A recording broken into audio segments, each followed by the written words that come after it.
Society লালমনিরহাটকে আল্লাহ তুমি কবুল করো। আল্লাহ যে কথাগুলো বললাম এগুলো প্রথমে আমাকে, আমার সব ভাইদেরকে আমল করার তৌফিক দান করো। রব্বানা যালামনা আনফুসানা ওয়া ইন লাম তাগফির লানা ওয়া তারহামনা লানাকুনান্না মিনাল খাসিরিন।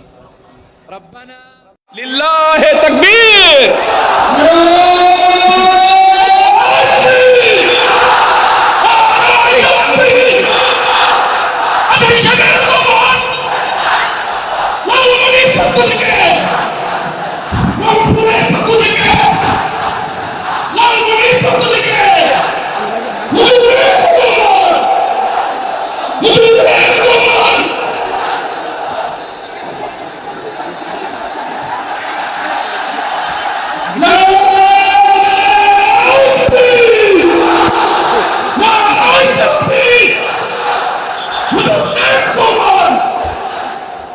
সকল প্রশংসার মালিককে, সকল ক্ষমতার উৎসকে। কেউ যেটা পারে না পারে কে, কেউ যেটা দেখে না দেখে কে, কেউ যেটা দেয় না দেয় কে। সে আল্লাহ রাব্বুল ইজ্জত ওয়াল জালালের দরবারে আমরা শুকরগুজার হচ্ছি। আমরা সবাই আওয়াজ করে পড়ে নিচ্ছি কালিমাতু শুকর আলহামদুলিল্লাহ। গলা ছেড়ে দিয়ে আওয়াজ করে, প্রিয় লালমনিরহাটের ভাইয়ের আওয়াজ করে সবাই পড়ুন রব্বানা লাকাল হামদ হামদান কাসীরান তাইয়িবান মুবারাকান ফীহি ইয়া রাব্বি লাকাল হামদু কামা ইয়ানবাগি লিজালালি ওয়াজহিকা ওয়া আযীমি সুলতানিকা লাকাল হামদু বিল ঈমান লাকাল হামদু বিল ইসলাম লাকাল হামদু বিল কুরআন। আমরা আল্লাহ রাব্বুল ইজ্জত ওয়াল জালালের দরবারে শুকরিয়া জ্ঞাপনের পাশাপাশি আজকের এই প্রোগ্রামের ইন্তেজামিয়া কমিটি, ইসলামিক সোসাইটি লালমনিরহাটকে অন্তরের অন্তঃস্থল থেকে ধন্যবাদ জানাতে চাই, শুভেচ্ছা জানাতে চাই। যারা দীর্ঘদিন টানা পরিশ্রম শেষে আজকে লালমনিরহাট জেলায়, যেটা আমার বেসিকলি রংপুর বিভাগের প্রোগ্রাম ছিল, এই ঐতিহাসিক প্রোগ্রামের আয়োজন তারা করেছে, আলহামদুলিল্লাহ। আজকের প্রোগ্রামে সম্মানিত সভাপতি, প্রধান অতিথি, বিশেষ অতিথি, মঞ্চে উপবিষ্ট আপনাদের অত্র এলাকার মা ও মাটির সন্তানেরা, নেতৃবৃন্দ, কমিউনিটি লিডার্স, লালমনিরহাট জেলার সম্মানিত ব্যবসায়ী ভাইয়েরা, চাকরিজীবী ভাইয়েরা, ছাত্র ভাইয়েরা, ভলান্টিয়ার্স ভাইয়েরা এবং লালমনিরহাট জেলা স্টেডিয়ামে অবস্থানরত আমার মা এবং বোনেরা, আমি আপনাদের সবাইকে অন্তরের অন্তঃস্থল থেকে শুভেচ্ছা জানাতে চাই, ধন্যবাদ জানাতে চাই যে আপনারা এত চমৎকার একটি প্রোগ্রামের আয়োজন করেছেন। প্রিয় ভাইয়েরা, আপনারা জানেন যে আমি প্রতি বিভাগে একবার করে সফর করছি। তো সেই সুবাদে রংপুর বিভাগের প্রোগ্রামটা আমি লালমনিরহাটে দিয়েছি এবং আমি আশ্বস্ত হয়েছিলাম যে লালমনিরহাটের প্রোগ্রাম খুবই গোছালো হবে, সুষ্ঠু হবে, শান্ত হবে। সেটার নমুনা আলামত আমি দেখতে পাচ্ছি, আলহামদুলিল্লাহ। সবাই খুবই সুশৃঙ্খল, লক্ষ লক্ষ তাওহীদি জনতা, পেছনে অনেকে জায়গা পায় নাই কিন্তু কোনো আওয়াজ নাই, সবাই দাঁড়িয়ে আছে। এলইডি স্ক্রিন আছে, আপনারা স্ক্রিনে দেখতে পাচ্ছেন, আলহামদুলিল্লাহ। আমি সবাইকে দেখতে পাচ্ছি, মাশাআল্লাহ মাশাআল্লাহ। শান্ত হয়ে আপনারা বসুন, অল্প কিছু সময় কথা বলার সুযোগ আমি পাবো। যেহেতু আমি হেলিকপ্টারে করে এসেছি, হেলিকপ্টারগুলোর আবার একটা পলিসি আছে, সানসেটের আগে, সূর্য ডোবার আগে তাদেরকে এয়ারপোর্টে আবার ল্যান্ড করতে হয়। এখানে 3:30টার মধ্যে আমাকে উঠে যেতে হবে। আমি যদি বারবার আপনাদেরকে থামাতে থাকি, শান্ত হতে বলি এবং এগুলোতেই যদি আমরা সময় নষ্ট করে ফেলি, তাহলে এই যে বিশাল মহাসমাবেশ, বিশাল আয়োজন, যেখানে 2-4টা আমি বার্তা দিতে চাই, এগুলো ব্যাহত হবে। লালমনিরহাটের ছেলেরা খুব ভদ্র, শান্তশিষ্ট। আসার পর থেকে আমাকে রিসিভ করা থেকে শুরু করে, স্টেজে আনা থেকে শুরু করে, এবং আলহামদুলিল্লাহ তরুণ জেনজি শ্রোতাদেরকে আমি দেখতে পাচ্ছি, তারা খুবই কোঅপারেটিভ। সহযোগিতা করার, কোঅপারেট করার, অ্যাসিস্ট করার মানসিকতা আমার ভাইদের আছে, আলহামদুলিল্লাহ আলহামদুলিল্লাহ। আমি চাইবো আমরা একটু নীরব, নিস্তব্ধ পরিবেশ তৈরি করার একটু চেষ্টা করব। প্রচন্ড রোদ, আপনাদের যেমন কষ্ট হচ্ছে আমারও কষ্ট হচ্ছে। ওনারা বলেছিল স্টেজকে সরাবে, উপরে পর্দা দিবে। আমি বললাম দরকার নাই, যে যেই পরিস্থিতিতে আছি আমরা বসি, শান্ত হইতে হবে। এখানে আমি শান্ত হইতে বলবো, ভলান্টিয়ার্সরা মাইক নিয়ে শান্ত হইতে বলবে, আমাদের সম্মানিত উপস্থাপক উনি শান্ত হইতে বলবে। এগুলোর অপেক্ষায় না থেকে নিজ দায়িত্বে আমরা সবাই শান্ত থাকি, যাতে লালমনিরহাটের এই প্রোগ্রাম একটা ইতিহাস হয়ে থাকে বাংলাদেশে, ঠিক কিনা বলেন? যখন আমি সময় দিব, শাউট করতে বলবো, নয়েজ করতে বলবো, তখন নয়েজ করতে হবে আওয়াজ করে। আর যখন কথা বলবো তখন একেবারে চুপ থাকতে হবে, একেবারে চুপ। মাশাআল্লাহ, হ্যাঁ ঠিক আছে, একেবারে চুপচাপ থাকতে হবে। ধুলা উড়ানো যাবে না, সামনে আগানো যাবে না। নিজের সুবিধা নিরাপত্তা বুঝতে হবে। এটা কোনো রাজনৈতিক সমাবেশ না, এখানে লাফালাফি, চিৎকার চেঁচামেচি, হাত দেখানোর দরকার নেই। হাত দেখানোর পর্ব শেষ। এখানেও ঠান্ডা হয়ে গেছে, মাশাআল্লাহ। হ্যাঁ মাশাআল্লাহ, আমাদের ভলান্টিয়ার্স ভাইরা, আমাদের স্বেচ্ছাসেবক ভাইরা, আইন শৃঙ্খলা রক্ষাকারী ভাইরা অনেক চেষ্টা করতেছে, মাশাআল্লাহ, very good. I am very happy to C this scenario, মাশাআল্লাহ, আলহামদুলিল্লাহ। আমি একটু দেখতে চাই যে রংপুর বিভাগের কে কোন জেলা থেকে আপনারা এসেছেন। কুড়িগ্রাম থেকে কারা এসেছেন দেখি, কুড়িগ্রাম, মাশাআল্লাহ মাশাআল্লাহ। আচ্ছা, গাইবান্ধা জেলার কে আসছেন? গাইবান্ধা, হ্যাঁ মাশাআল্লাহ। ঠাকুরগাঁও অনেকে আসছেন। দিনাজপুর জেলা থেকে, মাশাআল্লাহ। নীলফামারী,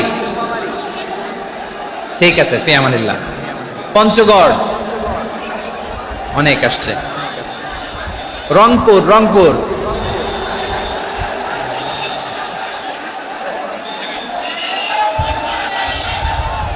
মাশাআল্লাহ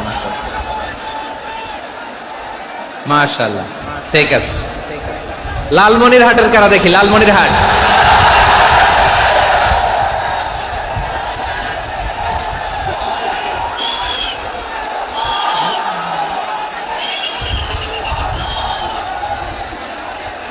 মাশাআল্লাহ মাশাআল্লাহ মাশাআল্লাহ,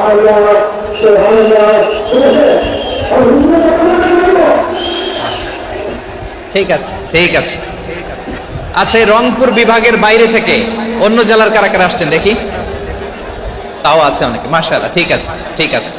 আজকের প্রোগ্রামে উপস্থিত আছেন প্রধান অতিথি হিসেবে অধ্যক্ষ আসাদুল হাবিব দুলু ভাই, সাংগঠনিক সম্পাদক বিএনপি, জাতীয় নির্বাহী কমিটির সভাপতি, জেলা বিএনপি লালমনিরহাট। বিশেষ অতিথি হিসেবে আমাদের অনেক ভাইরা এসছেন, সবাইকে শুকরিয়া জানাই। সভাপতিত্ব করছেন জনাব আব্দুল হাকিম। আইন শৃঙ্খলা বাহিনী, প্রশাসন, ভলান্টিয়ার্স, শুনেছি আমি প্রায় 5000 ভলান্টিয়ার্স আপনারা নিয়োগ দিয়েছেন, আলহামদুলিল্লাহ। অনেক গোছালো প্রোগ্রাম। আমার প্রাণ ঢালা ভালোবাসা জানবেন, আমার হৃদয়ের গহীন থেকে ভালোবাসা নেবেন, শুভেচ্ছা জানবেন সবাই, ঠিক আছে। প্রিয় ভাইরা, আমরা কাল বিলম্ব না করে মূল আলোচনায় চলে যেতে চাই। আজকে যে টপিকের উপর আমি কথা বলবো, টপিকটা হচ্ছে peaceful coexistence and communal harmony, শান্তিপূর্ণ সহাবস্থান এবং সাম্প্রদায়িক সম্প্রীতি। আমাদের বাংলাদেশে সাম্প্রদায়িক সম্প্রীতি আছে না নাই? আবহমান কাল থেকে আমরা মুসলিম, হিন্দু, বৌদ্ধ, খ্রিস্টান, পাহাড়ি, নৃগোষ্ঠী মিলেমিশে একাকার, আমরা সবাই মিলে বাংলাদেশ। আওয়াজ করে বলেন ঠিক কিনা? আমাদের পারস্পরিক সম্প্রীতি, ভালোবাসা, সৌহার্দ্যপূর্ণ আচরণ, বোঝাপড়া, এটা বেশ মজবুত। তবে মাঝে মাঝে আমাদের এই সম্প্রীতির ভেতরে অনেকে ফাটল ধরাতে চায়। আমরা যে সুখে আছি, শান্তিতে আছি, এটা অনেকের ভালো লাগে না, ঠিক কিনা বলেন? আমাদের মধ্যে সাম্প্রদায়িক সম্প্রীতি, সৌহার্দ্যপূর্ণ আচরণ, ভালোবাসা, এটা আবহমান কাল ধরে আছে। তার প্রমাণ, আমরা তাফসিরুল মাহফিলের আয়োজন করলে আমাদের হিন্দু ভাইরা ডিস্টার্ব করে না, ঠিক কিনা? এবং আমি যদি বলি হাত তোলেন, হিন্দু ধর্মের কারা কারা এসেছেন, কত শত কত হাজার যে হাত উঠবে, আপনি অবাক হয়ে যাবেন। আমি চাচ্ছি না হাত উঠাতে। খুলনাতে সর্বশেষ যে আমি প্রোগ্রাম করে গেলাম, সেখানে কয়েকশো হিন্দু ভাই আসছে আমাদের আলোচনা শুনতে, আলহামদুলিল্লাহ। অনেক বৌদ্ধরা আসে, অনেক খ্রিস্টানরা আসে। এবার সফরেও অনেক হিন্দু ভাইরা আমার সাথে দেখা করেছে, তারা বলেছে হুজুর আমরা আপনার আলোচনা শুনি, আলহামদুলিল্লাহ বলেন। So it's our responsibility to present our religion to our non-Muslim brothers and sisters. আমাদের অমুসলিম ভাই বোনদের কাছে ইসলামের সৌন্দর্য তুলে ধরা, এটা আমাদের দায়িত্ব। We all are the ambassador of Islam. আমরা প্রত্যেকে দায়িত্বশীল, আমরা প্রত্যেকে এক একজন ইসলামের অ্যাম্বাসেডর, আলহামদুলিল্লাহ বলেন। এজন্য এমন ভাবে দ্য বিউটি অফ ইসলাম, ইসলামের সৌন্দর্য আমাদেরকে ফুটিয়ে তুলতে হবে, যাতে করে নন মুসলিমরা শাহাদা পড়ে, কালিমা পড়ে মুসলমান হয়ে যায়। অনেক নন মুসলিম ভাই বোন আমাদের হাতে শাহাদা পড়ে, কালিমা পড়ে মুসলমান হয়েছে অনেক। আমরা যেন ইসলামের বিউটিটাকে তুলে ধরতে পারি, এবং এই যে সম্প্রীতি, এটাকে যেন আমরা অটুট রাখতে পারি। আদতে আদতে বাংলাদেশের ইতিহাস বলে আমাদের দেশে কোনো দাঙ্গা নাই, আছে? লালমনিরহাটের ভাইয়ের আওয়াজ করে বলেন, আমাদের দেশে হিন্দু মুসলিম দাঙ্গা আছে? আমরা ভাই ভাই, আওয়াজ করে বলুন তো, আমরা কি ভাই ভাই? কিন্তু কিছু দুষ্ট লোক আছে, তারা আমাদের সম্পর্কের মধ্যে ফাটল ধরাতে চায়, ঠিক কিনা বলেন? মাঝে মাঝে ঝগড়া লাগাতে চায়। দেখবেন পত্রপত্রিকায় দেখা যায় বিভিন্ন ধর্মীয় উপাসনালয়গুলোতে হামলা চালানো হয়। এগুলো রাজনৈতিক উদ্দেশ্য প্রণোদিত, এগুলোর সাথে ইসলামের কোনো সম্পর্ক নাই। এজন্য এই দুর্বৃত্তদের ব্যাপারে আমাদের সাবধান থাকতে হবে। আমরা সবসময় যেমনি ঐক্যবদ্ধ, ইউনাইটেড, আমরা যদি এরকম ইউনাইটেড থাকি, এই সমস্ত দুর্বৃত্তদের কালো হাত ভেঙে দিতে আমাদের 1 ঘন্টাও লাগবে না। চিল্লায় বলো ঠিক কি না? আমরা সংঘবদ্ধ থাকবো। এই যে আমাদের পিসফুল কোএক্সিস্টেন্স, শান্তিপূর্ণ সহাবস্থান। হিন্দুরা পূজা করে, যেদিন হিন্দুদের পূজা অনুষ্ঠান, আমরা ওই দিন তাফসির মাহফিল করি না, ঠিক কিনা বলেন? যেদিন আমাদের তাফসিরুল কোরআনের প্রোগ্রাম, ওই দিন আমাদের হিন্দু ভাইরা ডিস্টার্ব করে না। সুবহানাল্লাহ। হিন্দুদের পূজা অনুষ্ঠানে মাদ্রাসার ছাত্র যে পাহারা দেয়, গোটা বিশ্বে এরকম দৃষ্টান্ত নজির বিরল, ঠিক কিনা বলেন? আইন শৃঙ্খলা বাহিনীর পাশাপাশি মাদ্রাসার ছাত্ররা যে সেখানে পাহারা দেয়, গোটা পৃথিবীতে এই দৃষ্টান্ত আপনি পাবেন। মাদ্রাসার ছাত্ররা, তারা তো কোরআনের ধারক, তারা হাদিসের ধারক, তারা কেন মন্দির পাহারা দিবে? এই সম্প্রীতিকে ধরে রাখার জন্য, এই সৌহার্দ্যকে ধরে রাখার জন্য, আমাদের পারস্পরিক ভালোবাসাকে অটুট রাখার জন্য। আওয়াজ করে বলতে হবে ঠিক কিনা? এখন বলেন, আমাদের এই ভালোবাসা অটুট থাক, আমরা চাই কি চাই না? আমরা হিন্দু মুসলিম মিলেমিশে শান্তিপূর্ণ সহাবস্থান, সাম্প্রদায়িক সম্প্রীতি। লালমনিরহাটের ভাইয়ের আওয়াজ করে বলুন, এই সাম্প্রদায়িক সম্প্রীতি আমরা চাই কি চাই না?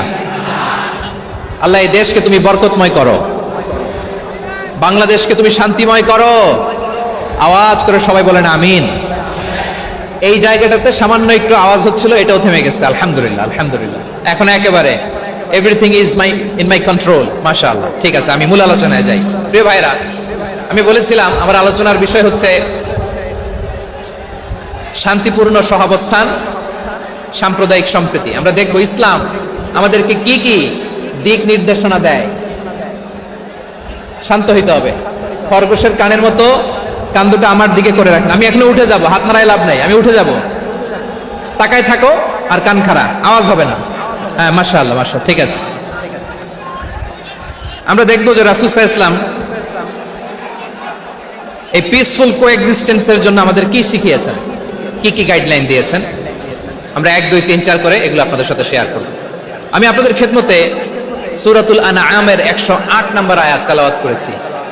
এখানে আল্লাহ রাব্বুল ইজ্জা ওয়াল জালাল তিনি ইরশাদ করছেন, ওয়ালা তাসুবুল্লাযীনা ইয়াদউনা মিন দুনিল্লাহি ফায়াসুবুল্লাহা আদওয়াম বিগাইরি ইলম কাযালিকা যায়্যান্না লিকুল্লি উম্মাতিন আমালাহুম সুম্মা ইলা রাব্বিহিম মারজিউহুম ফায়ুনাব্বিউহুম বিমা কানু ইয়ামালুন।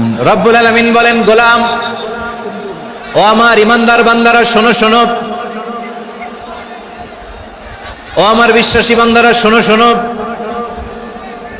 লা তাসুবুল্লাযীনা ইয়াদউনা মিন দুনিল্লাহ ফায়াসুবুল্লাহা আদওয়াম বিগাইরি ইলম।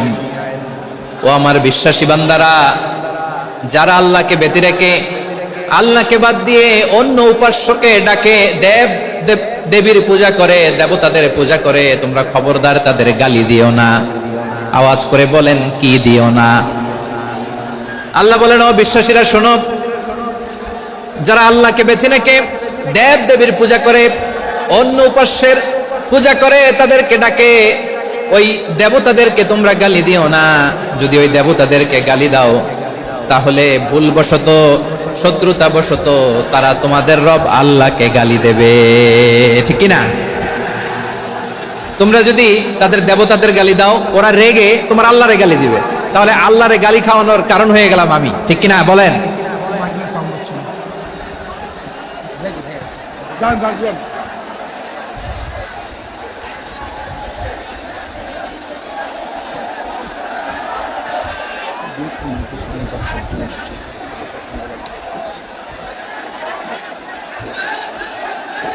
সম্মানিত ভাইয়েরা, এত বিশাল প্রোগ্রাম, মাইকের একটা সেটআপ থাকে, তারগুলো অনেক সময় নড়ে যায়, ধাক্কা ধাক্কিতে ডিসপ্লেস হয়, একটু ঝামেলা হবে।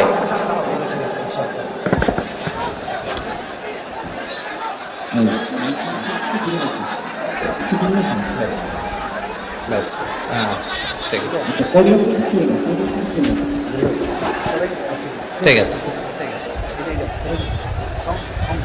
একটু একটু সমস্যা হবে মাঝে মাঝে, আপনারা শান্ত থাকলে, শান্ত থাকতে হবে। এইভাবে সাউন্ড নাই, এই নাই, এই বলতে বলতে আমার সময়ও নাই, উঠে যেতে হবে, এগুলো বোকামি। এই বিভাগীয় প্রোগ্রামগুলোতে যাই, চিৎকার চেঁচামেচি করে তোমরা আসো, সময় শেষ, আমাকে উঠে যেতে হয়, আমরা তো বঞ্চিত হলাম। গুরুত্বপূর্ণ অনেক কথা শোনাবো তোমাদের, অনেক। প্রিয় ভাইরা, আপনারা শান্ত হয়ে বসুন, শান্ত হয়ে। রব্বুল আলামিন বলেন, খবরদার বিশ্বাসীরা, আল্লাহ ছাড়া যারা অন্যান্য উপাস্যদেরকে ডাকে, দেবতাদেরকে ডাকে, তাদেরকে তোমরা গালি দিও না। ওই সমস্ত দেবতাদেরকে যদি তোমরা গালি দাও, তাহলে তারা আল্লাহকে গালি দিবে, ঠিক কিনা বলেন? আমরা দেবতাদের গালি দিলে ওরা আল্লাহকে গালি দিবে। রব্বুল আলামিন বলেন, খবরদার দেবতাদেরকে গালি দিও না, তাহলে ওরা তোমার রব আল্লাহরে গালি দেবে। প্রতিটি জাতির জন্য তাদের কাজকে আমি আল্লাহ সুশোভিত করে রেখেছি, তারা সবাই একদিন আমার কাছেই ফিরে আসবে, এরপর আমি রব্বুল আলামিন তাদের আমলনামা তাদেরকে জানিয়ে দেব। সুবহানাল্লাহ পড়ে। প্রিয় ভাইরা, আল্লাহ তাআলা বলেছেন, খবরদার গালি দিও না। আদেশটা কার? আওয়াজ করে বলেন তো। হিন্দুদের দেবতা দেবদেবীদেরকে গালি দেওয়া যাবে না, আওয়াজ করে বলুন প্রিয় ভাইরা, এই আদেশটা কার? এই আপনাদের গলার আওয়াজ। অন্য ধর্মের দেবতাদেরকে যে গালি দেওয়া যাবে না, এই আদেশটা কার? আরো জোরে বলুন, কার? গালি দিবেন কোন দেবতাকে? দিবেন? যদি দেন তাহলে ওরা আল্লাহরে গালি দিবে, তাহলে আল্লাহরে গালি খাওয়াইলো কে? আপনি, ঠিক কিনা বলেন? আমি আল্লাহকে গালি খাওয়ানোর কারণ হলাম, কারণ আমি যদি গালি না দিতাম, ওরা আমার রবকে গালি দিত না। আওয়াজ করে বলেন ঠিক কিনা? তাহলে প্রিয় ভাইরা, ইসলাম আমাদেরকে শিখায়, সূরাতুল আনআমের 108 নম্বর আয়াত থেকে আমরা বুঝলাম, কোন ধর্মকে ছোট করা যাবে না। অন্য ধর্মকে ছোট করা মানে ইসলামকে ছোট করা। অন্য ধর্মের দেবতাকে গালি দেওয়া মানে আল্লাহকে গালি খাওয়ানো। আওয়াজ করে বলেন ঠিক কিনা? খবরদার, এটা করা যাবে না। আর অন্য ধর্মের দেবতাকে যদি আপনি গালি দেন, ওরা ইসলাম থেকে দূরে সরে যাবে। যাও ইসলামের প্রতি আকৃষ্ট হয়েছিল, আর কোনোদিন ইসলামের ধারে কাছে আসবে না। আওয়াজ করে বলেন ঠিক কিনা? এজন্য কখনো কোনোদিন অন্য ধর্মের দেবতাদেরকে গালি দেওয়া যাবে না।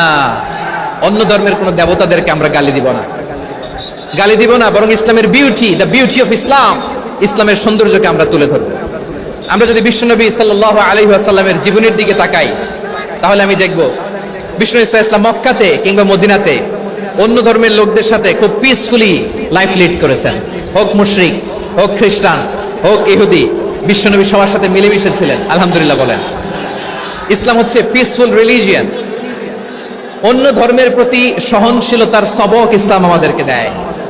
কিন্তু প্রতিটি মুসলিমের এটা মনে রাখতে হবে, আল্লাহর কাছে পছন্দনীয় গ্রহণযোগ্য ধর্ম, জীবন আদর্শ একটি, সেটা হচ্ছে ইসলাম। আওয়াজ করে বলেন, সেটা কি? লালমনিরহাটের ভাইরা আওয়াজ করে বলুন, আল্লাহর কাছে মনোনীত ধর্ম একটি, সেটা কি? এজন্য রব্বুল আলামিন বলেন, ইন্নাদ-দীনা ইনদাল্লাহিল ইসলাম, আল্লাহর কাছে মনোনীত গ্রহণযোগ্য অ্যাকসেপ্টেড ধর্ম মতাদর্শ একটা, সেটা হলো ইসলাম। ইসলাম ছাড়া অন্য কোন ধর্ম যদি কেউ তালাশ করে, তার ওই ধর্ম আল্লাহ গ্রহণ করবে না। ওমাই ইয়াবতাগি গায়রাল ইসলামি দীনান ফালাই ইউকবালা মিন ওয়া হুয়া ফিল আখিরাতি মিনাল খাসিরিন।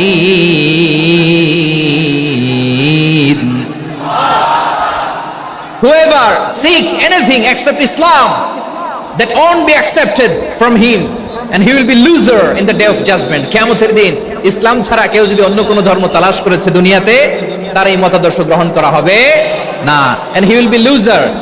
সে হবে লুজার, ক্ষতিগ্রস্ত। হাই হাই কোম্পানির ম্যানেজার, ওর আমও শেষ, সালাও শেষ। আওয়াজ করে বলেন ঠিক কিনা? এজন্য ইসলাম পেয়ে আমরা খুশি না বেজার? প্রত্যেক নামাজ শেষে আমরা আল্লাহরে বলি, আল্লাহ রাদিতু বিল্লাহি রাব্বা ওয়া বিল ইসলামি দীনা ওয়া বি মুহাম্মাদিন নাবিয়ান ওয়া রাসূলা। ও আল্লাহ, তোমারে রব হিসেবে পেয়ে আমরা খুশি। ও আল্লাহ, ইসলামকে ধর্ম হিসেবে পেয়ে আমরা খুশি। বিশ্বনবীকে আমাদের রাসূল পেয়ে আমরা খুশি। ঠিক কিনা বলেন? ইসলাম ছাড়া অন্য কোনো ধর্ম আমরা গ্রহণ করব না। ঠিক কিনা বলেন? আল্লাহর কাছে অ্যাকসেপ্টেড রিলিজিয়ান একটা, সেটা ইসলাম। তো বিশ্বনবী সাল্লাল্লাহু আলাইহি ওয়াসাল্লাম মক্কাতে কিংবা মদিনাতে খুব পিসফুলি এক্সিস্ট করেছেন, যে কোনো ধর্মের সাথে মিলেমিশে চলেছেন। তার প্রমাণ আমরা যদি রাসূল সাল্লাল্লাহু আলাইহি ওয়াসাল্লামের বায়োগ্রাফির দিকে তাকাই, তাহলে দেখব তিনি মুশরিকদের সাথে পিস ট্রিটি করেছেন, শান্তি চুক্তি, পিস ট্রিটি, পিস এগ্রিমেন্ট। আপনারা হুদাইবিয়ার সন্ধির নাম শুনেছেন? আমার লালমনিরহাটের কলিজার টুকরা ভাইয়েরা, হুদাইবিয়ার সন্ধির নাম আপনারা শুনেন নাই? 6ষ্ঠ হিজরিতে বিষ্ণু ইসা ইসলাম মুশরিকদের সাথে এই ট্রিটি করেছেন, চুক্তি। কাদের সাথে? মুশরিকদের সাথে। আমরা তো মুসলমান বসতে পারি না। আমরা দুই মুসলিম ভাই একসাথে বসে চা খেতে পারি না, গল্প করতে পারি না। বিষ্ণু ইসা ইসলাম মুশরিকদের সাথে ট্রিটি করেছেন, হুদাইবিয়ার সন্ধি। এই সন্ধির আগে মক্কা থেকে কেউ মদিনায় যেতে পারে না, মদিনা থেকে কেউ মক্কায় যেতে পারে না। কিন্তু এই সন্ধির পরে ট্রাফিক স্বাভাবিক হয়ে গেল। মক্কার লোকেরা মদিনায় আসতে পারে, মদিনার লোকেরা মক্কায় আসতে পারে। এটাকে বলে সুলহে হুদাইবিয়া, the peace agreement of Hudaibiya, শান্তি চুক্তি। আমরা পৃথিবীতে এখন অনেক শান্তি চুক্তির নাম শুনি, এগুলো সব the piece treaty of Hudaibiya থেকে কপি করা। আল্লাহু আকবার। তাহলে বিশ্বনবী সাল্লাল্লাহু আলাইহি সাল্লাম তিনি যে শান্তিপূর্ণ সহাবস্থানে বিশ্বাসী ছিলেন, মুসলমানেরা যে অন্য ধর্মের প্রতি সহনশীল, তার প্রমাণ হচ্ছে এই পিস ট্রিটি। শুধু তাই নয়, মাইকের সাউন্ডটা একটু বাড়াই দিতে হবে, খুব দুর্বল, একটু মজবুত করতে হবে, আর একটু ক্লিন করতে হবে, আর সবগুলা জায়গায় সাউন্ড যাচ্ছে কিনা একটু ক্রস চেক করতে হবে। হ্যাঁ, পাবেন, দিচ্ছে mic operator, is trying his level best, দিচ্ছে। মাইক অপারেটর যিনি আছেন, প্রতিটি জায়গায় প্রতিটি সাউন্ড বক্সে যেন আওয়াজ পাওয়া যায়, একটু ক্রস চেক করেন, সাউন্ডটাকে একটু স্ট্রং করে দেন। হ্যাঁ, ঠিক আছে, মাশাআল্লাহ। এদিকে তাকান, এদিকে। মক্কার পার্ট গেল, পিস এগ্রিমেন্ট করলেন, শান্তি চুক্তি। বিষ্ণু ইসলাম মদিনায় যে কি করলেন? মদিনায় যে বিষ্ণু ইসলাম মদিনা চার্টার করলেন, মদিনা সনদ, সাহিফাতুল মদিনা, এটার বলে মদিনা চার্টার। এই যে ওয়েস্টে, ইউরোপে, আমেরিকাতে তারা অনেক চার্টার করে, এই সব চার্টার মদিনা চার্টার থেকে কপি করা। আওয়াজ করে পড়েন সুবহানাল্লাহ। বিষ্ণু ইসলাম মদিনায় গেলেন, মদিনাতে মুসলিম, মুশরিক, ইহুদি, এই তিন ধর্মের লোক মিলে সব স্টেক হোল্ডার যারা আছে সবাইকে নিয়ে বিষ্ণু ইসলাম মদিনা চার্টার করলেন, মদিনা সনদ। পড়েন সুবহানাল্লাহ। শুধু তাই নয়, মক্কাতে বিশ্বনবী পিস এগ্রিমেন্ট করলেন, শান্তি চুক্তি মুশরিকদের সাথে। মদিনাতে যে বিশ্বনবী মদিনা চার্টার করলেন, মদিনা সনদ করলেন ইহুদিদের সাথে। আবার মদিনাতে বিশ্বনবী ইহুদিদের সাথে পিস ডায়ালগ করলেন, ইন্টারফেথ ডায়ালগ করলেন, আন্তধর্মীয় সংলাপ করলেন, যেই সংলাপের মূল ভিত্তি ছিল তাওহীদ। মূল ভিত্তি ছিল কি? তাওহীদ। বিশ্বনবী ইহুদিদেরকে ডাকলেন, আহ্বান করলেন, কুল ইয়া আহলাল কিতাবি তাআলাউ ইলা কালিমাতিন সাওয়াইন বাইনানা ওয়া বাইনাকুম আল্লা না'বুদা ইল্লাল্লাহ ولا نشرك به شيئا ولا يتخذ بعضنا بعضا أربابا من دون الله فإن تولوا فقولوا اشهدوا بأننا مسلمون سبحان الله পড়েন। বিশ্বনবী মদিনার ইহুদিদের ডেকে বললেন, ও ইহুদিরা, শোনো শোনো, আসো এমন একটা আদর্শের প্রশ্নে আমরা একত্রিত হই, যে আদর্শের প্রচার তোমাদের নবীরাও করেছে, আমিও করি। যে আদর্শের কথা তোমাদের পবিত্র ধর্মগ্রন্থগুলোতে আছে, আমার কোরআনেও আছে, সেটা হলো তাওহীদ।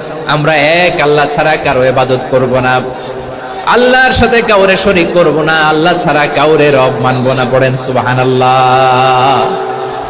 তাহলে আমার প্রিয় লালমনিরহাটের ভাইরা, মদিনাতে যেয়ে তিনি মদিনা চার্টার করলেন, মদিনা সনদ, পিস ডায়ালগ করলেন, শান্তির সংলাপ, ইন্টারফেথ ডায়ালগ করলেন, আন্তঃধর্মীয় সংলাপ যার ভিত্তি ছিল তাওহীদ। সুবহানাল্লাহ পড়েন। তাহলে অন্য ধর্মের প্রতি সব সময় ইসলাম সহনশীল, টলারেন্স। যদি আপনি দেখতে চান ইসলামের নবী, বিশ্ব নবীর দিকে তাকান, ঠিক কিনা বলেন? আমরা তো সংখ্যালঘুদের রাইটস প্রোটেক্ট করার জন্য কত আইন বানাই, কত বৈঠক করি, কত সংবাদ সম্মেলন করি। বিষ্ণু সাল্লাল্লাহু আলাইহি ওয়াসাল্লাম সংখ্যালঘুদের রাইটস এর ব্যাপারে, অধিকারের ব্যাপারে যে কথা বলেছেন, শুনলে আপনি অবাক হয়ে যাবেন। বিশ্বনবী বলেন, আলা মান যালামা মুআহাদান আও ইনতাকাসাহু আও কাল্লাফাহু ফাওকা তাআতিহি আও কাল্লাফাহু ফাওকা তাকাতিহি আও আখাযা মিনহু শাইআন বিগাইরি তিবি নাফসিন ওয়া আনা হাজিজুহু ইয়াউমাল কিয়ামা। খবরদার, জেনে রাখো, কেউ যদি কোনো সংখ্যালঘুর উপরে অত্যাচার করে, কোন সংখ্যালঘুর প্রাপ্য থেকে যদি কেউ কাউকে ঠকায়, সংখ্যালঘুর উপর যদি কেউ কষ্ট দেয়, কোন সংখ্যালঘুর সম্পদ যদি কেউ জোর করে কেড়ে নেয়, আমি কিয়ামতের দিন বিশ্বনবী ওই সংখ্যালঘুর পক্ষে আর ওই মুসলমানদের বিপক্ষে বাদী হয়ে দাঁড়াবো। সুবহানাল্লাহ বলতে পারলেন না? আল্লাহু আকবার। আপনি নামাজি, আপনি মুসল্লি, আপনি হাজী সাহেব, তাহাজ্জুদ পড়তে পড়তে কপালে দাগ ফেলে দিছেন, আপনার প্রতিবেশী হিন্দু, ভাবছেন আমার তো পাওয়ার আছে, ওর জমিটা দখল করি। বিশ্বনবী বলেন, কিয়ামতের দিন ওই হিন্দুর পক্ষে তোর বিরুদ্ধে আমি বাদী হয়ে দাঁড়াবো। পৃথিবীর কোন ধর্মে এরকম স্টেটমেন্ট পাবেন? পাবেন? আপনি ভাবছেন আপনি নামাজ পড়লে হাজী সাহেব কপালে দাগ ফেলাই দিলে আপনি সালসালায়ে জান্নাতে চলে যাবেন না? খবরদার। বিশ্বনবী বলেন, কোন সংখ্যালঘুর উপর যদি কেউ আক্রমণ করে, তার প্রাপ্য তাকে না দিয়ে যদি তাকে ঠকায়, তার উপর জুলুম করে, তার সম্পদ যদি কেড়ে নেয়, আমি নবী, তুমি মুসলিম হইতে পারো, মুসল্লি হইতে পারো, তার পক্ষে, তোমার বিপক্ষে আল্লাহর দরবারে বাদী হয়ে দাঁড়াবো। আচ্ছা লালমনিরহাটের ভাইরা, কথা বুঝতে পারলে আওয়াজ করে উত্তর দেন। বিশ্বনবী যদি কারো বিপক্ষে দাঁড়ায় কিয়ামতের দিন, আই রিপিট, আমি আবারও বলছি, বিশ্বনবী যদি কিয়ামতের দিন কারো বিপক্ষে দাঁড়ায়, ও তো সালসালায়ে জান্নাতি, তাই না? জান্নাতি না? যে নবীর সুপারিশ ছাড়া জান্নাতের গেটও দেখা যাবে না, ওই নবী যদি বলে তোর বিপক্ষে আমি বাদী হয়ে দাঁড়াবো, ওই জান্নাতে আর ঢোকার কোনো সুযোগ আমাদের থাকবে? এখানেই শেষ না আমার প্রিয় লালমনিরহাটের ভাইয়েরা, এখানেই শেষ নয়। বিশ্বনবী বলেন, মান কাতালা মুআহাদান, বুখারীর বর্ণনা, মান কাতালা মুআহাদান লাম ইয়ারাহ রাইহাতাল জান্নাহ। কেউ যদি, কোন মুসলিম যদি অন্যায়ভাবে কোন সংখ্যালঘুকে হত্যা করে, কোন হিন্দুকে হত্যা করে, কোন বৌদ্ধরে হত্যা করে, অন্যায়ভাবে কোন মুসলিম যদি কোন সংখ্যালঘুরে হত্যা করে, জান্নাতে যাওয়া তো দূরের কথা, ওই মুসলিম জান্নাতের ঘ্রাণও পাবে না। সেই বুখারীর বর্ণনা, মান কাতালা মুআহাদান লাম ইয়ারাহ রাইহাতাল জান্নাহ ওয়া ইন্না রিহাহা লা ইউজাদু মিন মাসিরাতি 40 আমা। যে জান্নাতের ঘ্রাণ 40 বছর দূরের রাস্তা থেকেই পাওয়া যায়। সুবহানাল্লাহ পড়েন। প্রিয় ভাইরা, এখান থেকে জান্নাতে পৌঁছতে লাগবে 40 বছর। এত দূর, কত বছর? সবাই বলেন, কত বছর? এখান থেকে জান্নাতে পৌঁছতে লাগবে 40 বছর। এত দূরে থাকতেই জান্নাতের ঘ্রাণ আপনার নাকে এসে ধাক্কা মারবে। বিষ্ণু বলেন, যে ব্যক্তি কোন সংখ্যালঘুকে হত্যা করে, জান্নাতের ঘ্রাণ তো পাবেই, জান্নাতে তো ঢুকতে পারবেই না, জান্নাতের ঘ্রাণও তার নাকে লাগবে না। পড়েন না আউযুবিল্লাহ। তাহলে সংখ্যালঘুদের ব্যাপারে ইসলামে অধিকার দেয়া আছে না নাই? লালমনিরহাটের ভাইয়ের আওয়াজ করে বলেন, আমার সংখ্যালঘু হিন্দু ভাইদের রাইটস, অধিকার আমাদের ইসলামে প্রোটেক্টেড আছে না নাই? এখানেই শেষ না। বিষ্ণু ইসলাম আপনার অমুসলিম প্রতিবেশীর সাথে ভালো আচরণ করতে বলেছে। আমাদের হয় না এটা মুসলিম পাড়া, ওটা বৌদ্ধ পাড়া, হয় না? অনেক সময় হয় না এটা আমাদের মুসলিম পাড়া, ওইটা হিন্দু পাড়া, এরকম আছে না নাই? লালমনিরহাটে নাই না? আছে? হিন্দু যদি আপনার প্রতিবেশী হয়, কি করবেন? ওরে কষ্ট দিবেন নাকি? কেন? ও তো হিন্দু, ও তো আমার আল্লাহরে ডাকে না, ওরে কষ্ট দিলে জায়েজ হবে না? খবরদার। বিষ্ণু ইসলাম বলেন, মান কানা ইউমিনু বিল্লাহ ওয়াল ইয়াউমিল আখির ফালিউকরিম জারাহ। যে আল্লাহ বিশ্বাস করে আর আখিরাতে বিশ্বাস করে, সেজন্য প্রতিবেশীর সাথে ভালো আচরণ করে। সুবহানাল্লাহ। কলিজা জুড়ায় যায় না আমার নবীর কথাগুলো শুনলে? যে আল্লাহ বিশ্বাস করে যে আখেরাতে বিশ্বাস করে সে যেন প্রতিবেশীর সাথে ভালো আচরণ করে। এখানে বলছে মুসলিম প্রতিবেশী বলছে, নামাজি প্রতিবেশী বলছে, আল্লাহওয়ালা প্রতিবেশী বলছে না। প্রতিবেশী আস্তিক হোক নাস্তিক হোক, প্রতিবেশী মুমিন হোক মুশরিক হোক, প্রতিবেশী হইলেই তার সাথে ভালো আচরণের দরকার আছে না নাই? আমার প্রিয় লালমনিরহাটের ভাইয়েরা, বিষ্ণু ইসলাম ওনার ইহুদি প্রতিবেশীদের দেখাশোনা করতেন। আওয়াজ না শোনা যাক, আমারও তো দেখা যায়, আমারও তো দেখা যায়। তাকায় থাকেন, তাকায় থাকলে সওয়াব হবে। কোরআনের কথা যেখান থেকে হয় এদিকে তাকায় থাকলেই বরকত। তাকায় থাকেন। জি জি, মাইক, আমি তার মাইক ঠিক করতে আসি না এদিকে, এই মাইক ঠিক করবো ওই মাইক ঠিক করবো, ওদিকে পাইলট বলবে হুজুর চলে আসেন। জি বসুন বসুন, মাশাআল্লাহ। হ্যাঁ খুব শান্ত, ঠিক আছে। পুলিশ ভাইরা না খেয়ে দিনরাত আপনারা যাতে সুশৃঙ্খল একটা প্রোগ্রাম উপহার পান এটাই চেষ্টা করতেছে, আপনাদেরকে কষ্ট দিতে আসে নাই, একটু একটু সহযোগিতা করেন। জি মাশাআল্লাহ, হ্যাঁ ঠিক আছে। আমার প্রিয় ভাইরা, প্রতিবেশী আস্তিক হোক নাস্তিক হোক, মুসলিম হোক হিন্দু হোক, তার সাথে ভালো আচরণ করতে হবে। বিষ্ণু ইসলাম ওনার ইহুদি প্রতিবেশীর বাসায় যেতেন। কোন প্রতিবেশী? ইহুদি। আওয়াজ করে বলেন, কোন প্রতিবেশী? ইহুদি। এক ইহুদি কিশোর বিষ্ণু ইসলামের খেদমত করতে, ইহুদি ছেলে আমার নবীর খেদমত করতো, তারা ছিল নবীর প্রতিবেশী। তো অনেকদিন হয় ইহুদি ছেলেটা আসে না। বিষ্ণুনবী খোঁজ দিলেন, ঘটনা কি? একটা ইহুদি ছেলে না আমার খেদমতে আসতো, ছেলেটা কই? খোঁজ নিয়ে জানলেন ছেলেটা অসুস্থ। বিষ্ণু ইসলাম ওই ইহুদির বাড়িতে চলে গেলেন ওই ছেলেটাকে দেখা করার জন্য, ভিজিট করার জন্য। সুবহানাল্লাহ পড়বেন না? গেলেন, যে দেখে ইহুদি ছেলেটা মুমূর্ষ, জান জান যায় যায় ভাব, বিছানায় পড়ে আছে, তার বাবা দাঁড়ানো।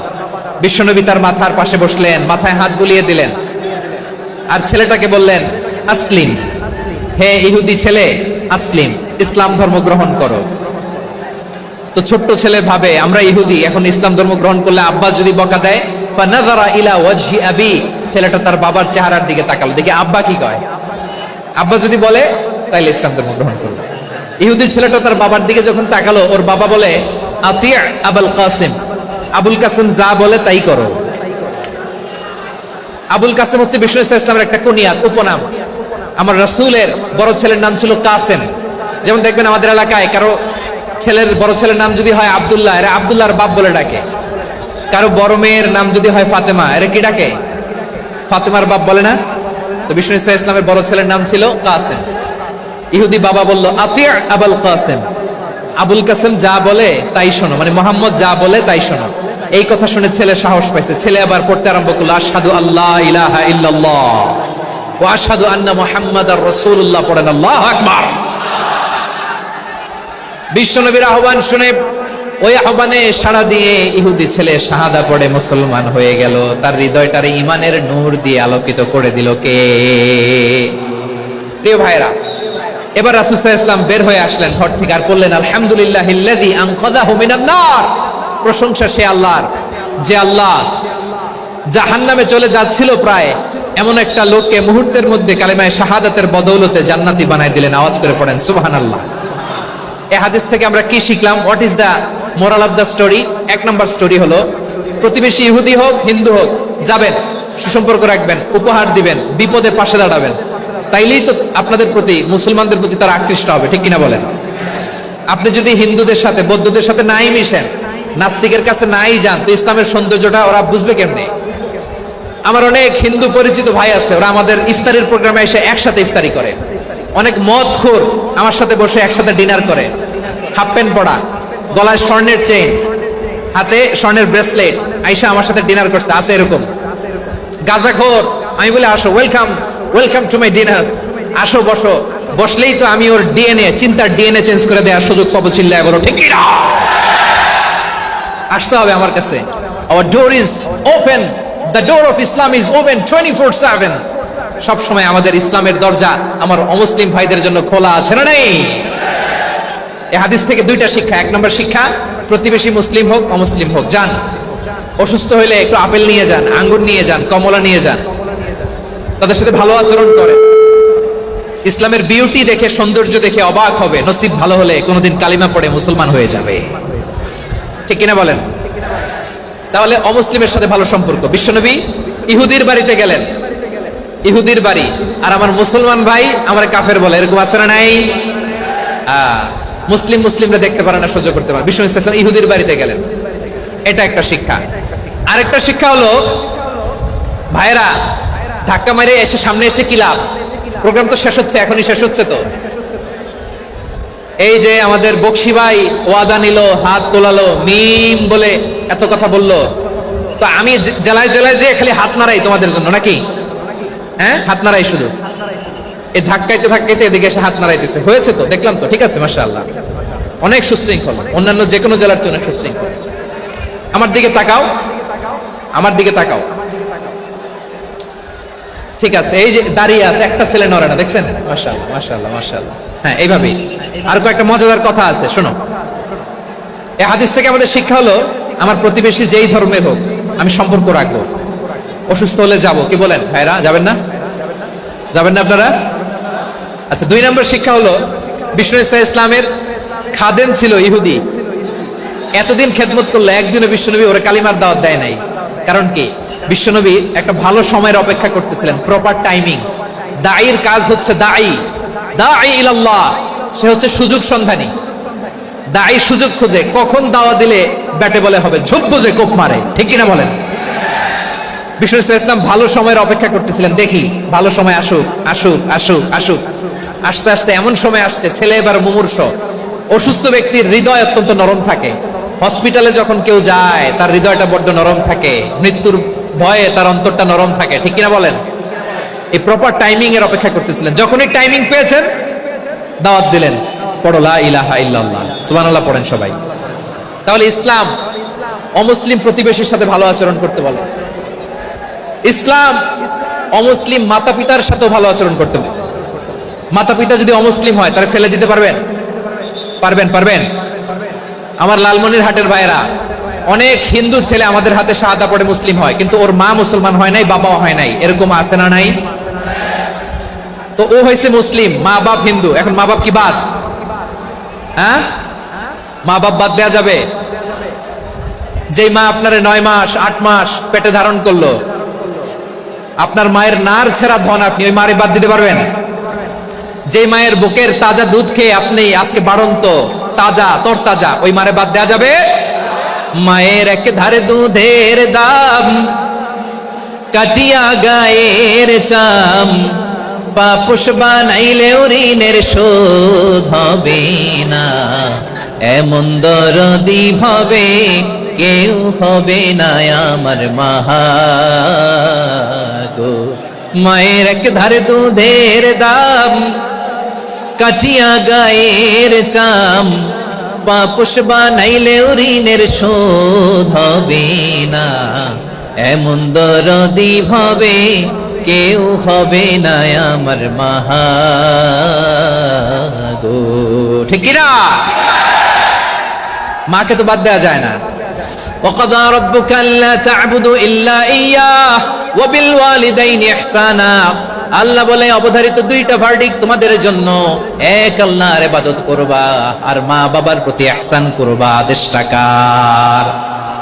মা বাবার প্রতি ইহসান করতে হবে। আমার মা হিন্দু হোক, ভালো আচরণ করতে হবে, বৌদ্ধ হোক, ভালো আচরণ করতে হবে।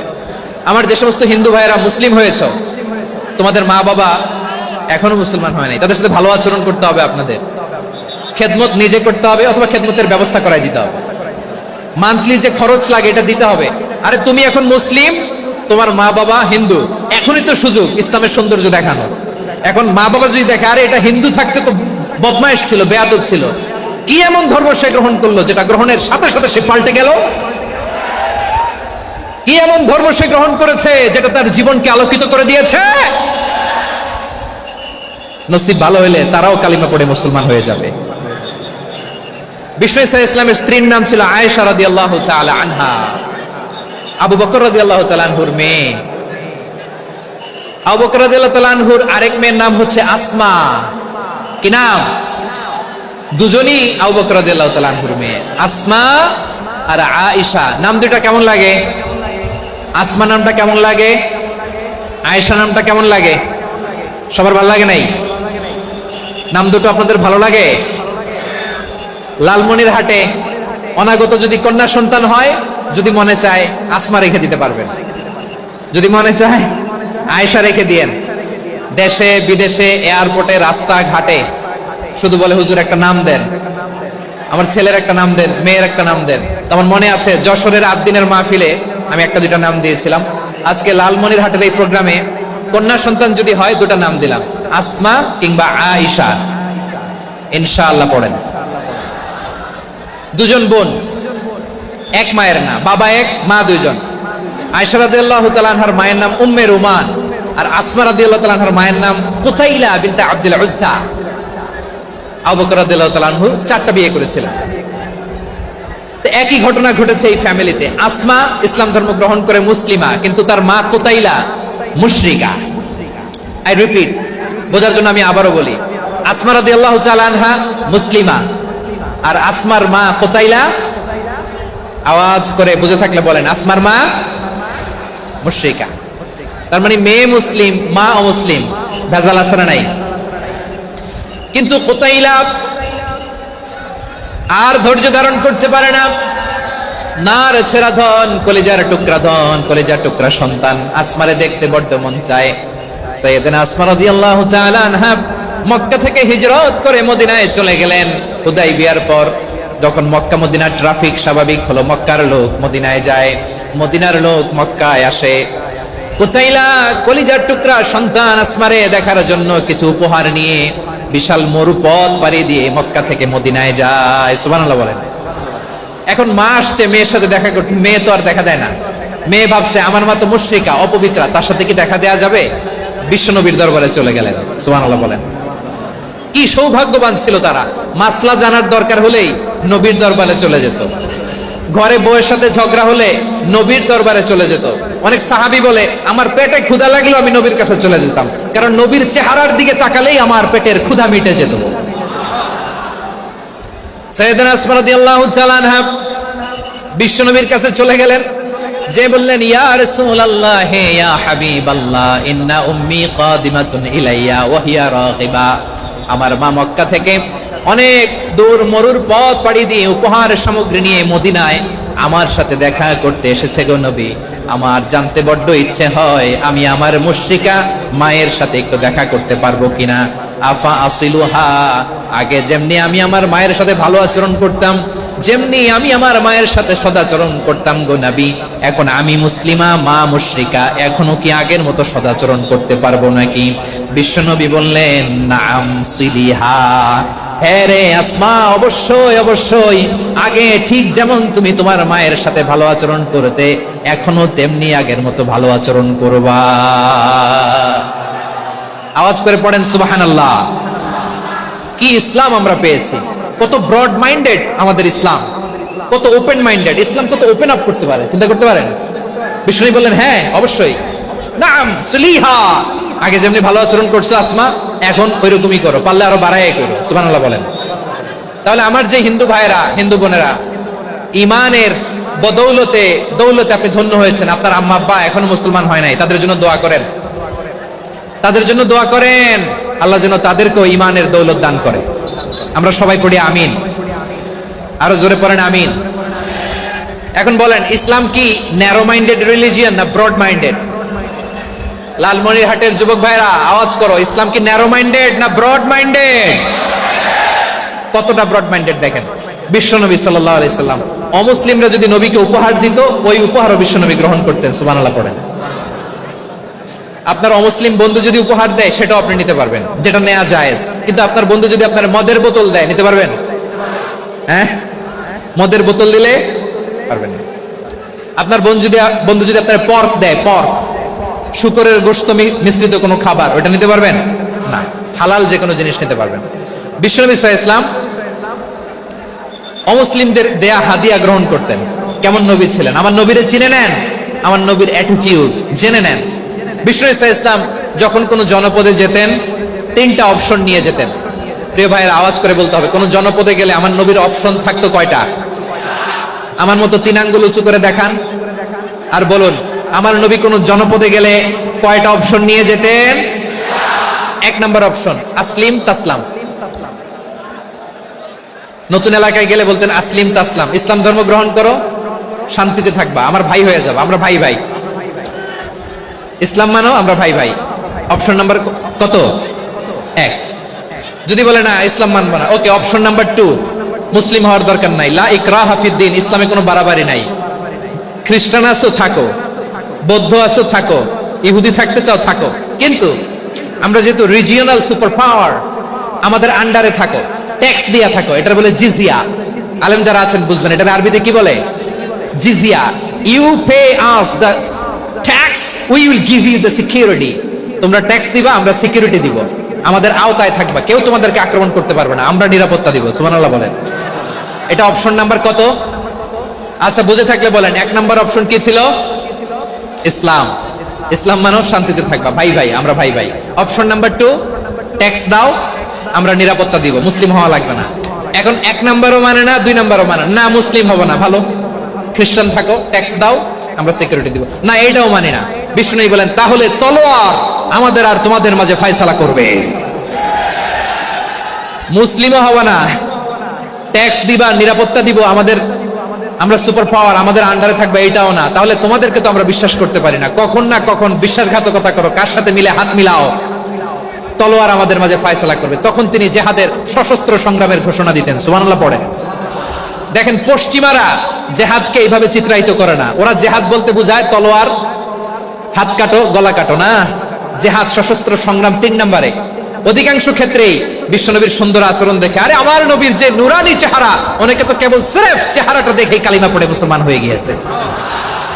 যারা মুসলিম হয় নাই তারা তাদের ইসলামেই বলবৎ ছিল, ট্যাক্স দিয়ে ইসলামের আন্ডারে ছিল। যারা এটাও মানে নাই ওইটাও মানে নাই, তাদের বিরুদ্ধে জেহাদ।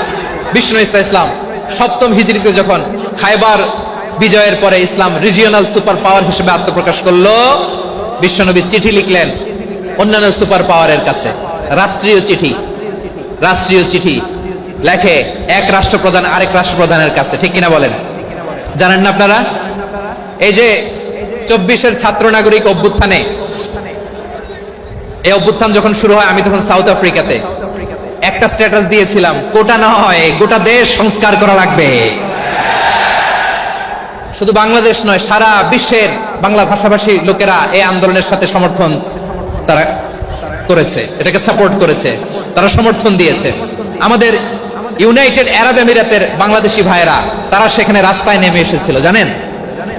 ওইখানে ডেমনস্ট্রেশন করা যায় না, সেখানকার সরকার তাদেরকে যাবজ্জীবন দিয়েছিল। তখন আমাদের এই যে প্রধান উপদেষ্টা ডক্টর মোহাম্মদ ইউনূস সরাসরি G2G বলে, এটারে G2G, government to government, G2G, উনি চিঠি লিখলেন যে তাদেরকে, ইউর হাইনেস, হে সম্মানিত আমির, আপনি আমার এই চিঠির কারণে আমার সম্মানে এই 53 জন বাংলাদেশিকে মাফ করে দেন।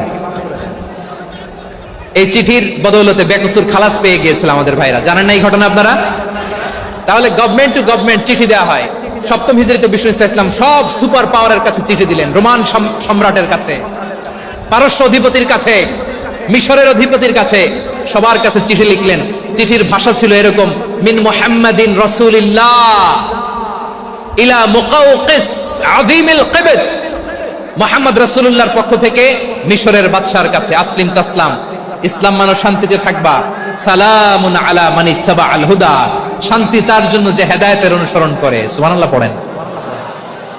এই চিঠি অনেকে ভালোভাবে রিসিভ করেছে, অনেকে এই চিঠি পাওয়ার পরে নবীর কাছে আবার ইন রিটার্ন উপহার পাঠিয়েছে। কি পাঠিয়েছে? উপহার। মিশরের বাদশা মুকাওকিস তিনি বিশ্বনবীকে বিশাল এক উপহারের ডালি পাঠিয়েছেন। মিশরের বাদশা মুকাওকিস ছিলেন ধর্মে খ্রিস্টান। লালমনিরহাটের ভাইয়েরা আওয়াজ করে বলেন, মিশরের বাদশা ধর্মে কি ছিল? খ্রিস্টান। কি উপহার দিয়েছিল আমার নবীকে? শুনতে মনে চায়? আওয়াজ নাই লালমনিরহাটের গলায়, শুনতে মনে চায়? 1000 স্বর্ণ মুদ্রা, 1000 স্বর্ণ মুদ্রা। 2টা খ্রিস্টান দাসী, একজনের নাম মারিয়া বিনতে শামাউন আল কিবতিয়া, আরেকজনের নাম সিরিন বিনতে শামাউন আল কিবতিয়া। একজন খ্রিস্টান দাস 20 থান কাপড় জামা বানানোর জন্য, আমরা নবী যেন সেলাই করে জামা বানাতে পারে এজন্য 20 থান কাপড়, 20 থান ফাইন গার্মেন্ট, সুবহানাল্লাহ বলবেন না? এরপরে একটা গাধা যেটার নাম ছিল উফাইর আর একটা খচ্চর, এটার নাম ছিল দুলদুল। খচ্চর চিনেন? গাধা আর ঘোড়ার ক্রসিং এ যে প্রাণীটা দুনিয়াতে আসে ওটার খচ্চর বলে। তো এই যে সুপার পাওয়ার, খ্রিস্টান বাদশার কাছে নবী চিঠি লিখলেন, ওই খ্রিস্টান বাদশা আমার নবীকে উপহার দিল, বিশ্বনবী এই উপহারগুলো সানন্দে গ্রহণ করেছে। সুবহানাল্লাহ পড়বেন না? তাহলে অমুসলিম কেউ যদি আপনাকে উপহার দেয়, হালাল উপহার হলে আপনি গ্রহণ করতে পারবেন। অনুরূপ ভাবে পারস্যের বাদশাহ, রোম সম্রাট বিশ্বনবীকে উপহার পাঠিয়েছেন, আমার নবী সবগুলো উপহার গিফট গ্রহণ করেছেন। সুবহানাল্লাহ বলেন। তাহলে প্রিয় লালমনিরহাট, আওয়াজ করে বলুন, ইসলাম কি ন্যারো মাইন্ডেড রিলিজিয়ন না ব্রড মাইন্ডেড? আম্মাজান আয়েশার কাছে মাসালা জানতে চায় মেয়েরা, হে আম্মাজান, অগ্নি উপাসকেরা তাদের ঈদের দিন নওরোজের সময় আমাদেরকে পাখি দেয়, নেওয়া যাবে? উনি বললেন, ওরা জবাই করে দিলে নেওয়া যাবে না, কিন্তু ওরা যদি ফলমূল এরকম খাবার দেয় এগুলো নেওয়া যাবে। তার মানে অমুসলিমদের দেয়া উপহার এটা গ্রহণ করা যায়। সুবহানাল্লাহ বলেন। শুধু তাই নয়, বিষ্ণু ঈসা ইসলাম অমুসলিমদের সাথে আর্থিক লেনদেনও করেছেন, ফিনান্সিয়াল ডিলিং করেছেন। অমুসলিমদের সাথে প্রয়োজনে আপনি ফিনান্সিয়াল ডিলিং করতে পারবেন। আমরা প্রায় দেখি বাজারের মিষ্টির দোকানগুলো আমার হিন্দু ভাইদের। লালমনিরহাটে মিষ্টির দোকান, দইয়ের দোকান কারা চালায়? হিন্দুরা চালায় না? তারপরে যে বারবার শপ, চুল কাটে যে নাপিত, অধিকাংশ নাপিতের দোকানে কারা? আমার হিন্দু ভাইরা। আপনি চুল কাটতে পারবেন কিনা? পারবেন কিনা বলেন? পারবেন। তার দোকান থেকে দই মিষ্টি কিনতে পারবেন কিনা? হ্যাঁ, আমার মুসলিম ভাইয়ের দোকান থাকলে ওইটার আমি বেশি প্রায়োরিটি দিব, ঠিক কিনা? কিন্তু যদি তাদের সার্ভিস নিতে চান, প্রোডাক্ট নিতে চান, পারবেন। তার দলিল সহিহ বুখারী, আম্মা জান আয়েশা রাদিয়াল্লাহু তাআলা আনহা বলেন, ইশতারা রাসূলুল্লাহ সাল্লাল্লাহু আলাইহি ওয়াসাল্লাম মিন ইয়াহুদিয়িন তুআমান ওয়া রাহানাহু দিরআহু মিন হাদিদ। রাসূল সাল্লাল্লাহু আলাইহি ওয়াসাল্লাম এক ইহুদির কাছ থেকে, কার কাছ থেকে? সবাই বলে নাই, কার কাছ থেকে? আমার নবী, পেয়ারা নবী এক ইহুদির কাছ থেকে জব কিনেছিল, জব, বার্লি, যেটা দিয়ে রুটি বানায়। ওই জবের দাম দেওয়ার টাকা পয়সা নবীর কাছে ছিল না, ফলে নবী ওনার একটা পোশাককে মর্গেজ রেখেছিলেন, মর্গেজ, বন্ধক, যে এখন এটার দাম দিতে পারবো না, কয়েক কেজি বার্লি নিয়ে যাই আর বন্ধক হিসেবে আমার জামাটা রেখে গেলাম, যেদিন দাম দিব ওই দিন জামাটা ছুটাই নিয়ে যাও। সুবহানাল্লাহ পড়বেন না? বাকিতে নিছিলেন, বাকিতে। দিরআহু মিন হাদিদ, লোহার তৈরি বর্ম, মানে যুদ্ধের পোশাক, লোহা দিয়ে বানানো। বিশ্বনবী বললেন, কয়েক কেজি জব দাও, টাকাটা পরে দিব, এখন টাকা নাই, বন্ধক হিসেবে, মর্গেজ হিসেবে আমার জামা রেখে গেলাম, যখন টাকা দিব জামা ছুটায় নিব। আওয়াজ করে বলতে হবে সুবহানাল্লাহ। এ থেকে বোঝা গেল অমুসলিমদের সাথে ফিনান্সিয়াল ডিলিং করা যায়, অর্থনৈতিক লেনদেন করা যায়, কেনাবেচা করা যায়, প্রোডাক্ট কেনা যায়। এমনকি আমাদের মসজিদে নববীতে বারান্দায় আপনারা একটা অটোমেটিক ফ্লাইং আমব্রেলা দেখছেন? সূর্য যখন বাড়ে মসজিদে নববীর বারান্দায়, ইয়ার্ডের মধ্যে অটোমেটিক্যালি কিছু আমব্রেলা আছে, শাঁ করে খুলে যায়, আর সূর্যের তাপ লাগে না। আবার সন্ধ্যাবেলায় এই আমব্রেলা গুলো ওরা ক্লোজ করে ফেলে, দেখেন নাই না? দেখছেন?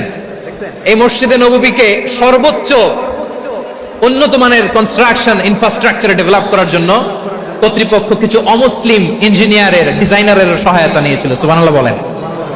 কোন দলিলের ভিত্তিতে? এই দলিলের ভিত্তিতে যে বিষ্ণু ঈসা ইসলাম অমুসলিমদের সাথেও লেনদেন করেছেন। আওয়াজ করে বলতে হবে আল্লাহু আকবার। শুধু তাই নয়, ইন কেস অফ ইমার্জেন্সি, প্রয়োজনে ইসলামের খাতিরে, ইসলামকে সামনের দিকে এগিয়ে নিয়ে যাওয়ার জন্য অমুসলিমদের সাপোর্ট নেওয়া জায়েজ আছে। সুবহানাল্লাহ বলেন।